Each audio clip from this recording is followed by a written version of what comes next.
They already in that morning meeting. As soon as I walk in, I feel the tension in the air. Like, it's thick.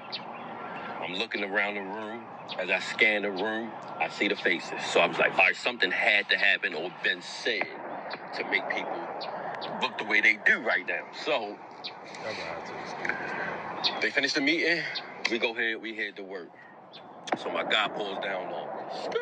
He say, hey, bro, can I holler at you real quick? Sound like he from Baltimore. So this brother, he the type to sit back and watch you, try to figure out, you know what I'm saying, what type of person you is, you feel me? Give you a couple weeks. If you know you're up his alley, he'll come mess with you. If you're not, then he keep it pushing. He don't, you know what I'm saying, no cut card. So, good brother, principle, morals, right is right, wrong is wrong. That's what he stand on. He don't deal with nothing else like bruh is righteous. So, we go ahead, we begin to work. He pulls down on me. When he pulls down on me, hey, bro, can I holler at you about something? So, I'm the type, I really think people, gravitate to me because I'm the voice of reasoning. I'm not going to sit here and feed your ego.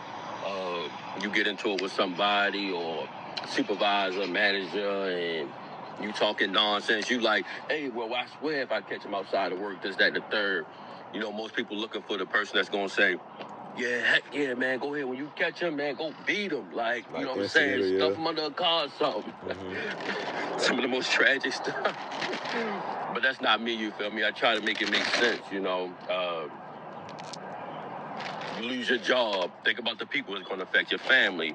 You know how that goes. So I'm that person. So when he pulls down on me, he begins to chop it up about, you know, the stuff that's going on around the job. So, you know, people, they need to vet a lot of times. And I be that guy. I don't mind because I understand who I am as a person. Right. And, you know, why people gravitate to me. So he running stuff down, and he pretty much, you know, he's saying how, you know, they can't get over on him because, you feel me, he a man first and this, that, and the third. And bruh says, a man don't start learning himself until he's 30. And he was hitting to, because I already know his age. I'm 34. He like 30, 35, 36. And when he said, a man don't start knowing himself until he's 30, and he pretty much was like, I'm a man, like, don't play me, I know myself. And, bruh, after he begins to walk off, listen to me, I'm like, I say, hold up, bruh. You was dropping some gems. A man don't get to know himself until he's 30. Tight. He's turning back and he's looking. Now, at this point, I am in the middle of the floor. Bruh, that's powerful, bruh. Bruh. Yeah, I feel like 30s is like game changer moves. What you just said is, I'm 34. My journey, bro, to get to this point, I'm telling you, I didn't really start learning myself until I was 30. I've been single over 5 years. About 5 years. Sure. I've been abstinent from, you know, adult activities for over 4 years. That's cool. And in between this time of 30 and now has been the most productive, the most getting to know oneself. Like, this is the most I've ever got to know myself and being single. This is the most I've ever got to know myself. Like, know what I like, what I don't like, what I want out of a relationship, what I accept from people, who deserving of things. Like, this is the time in my 30s of me learning myself. When he said what he said, I said, man, I need to get...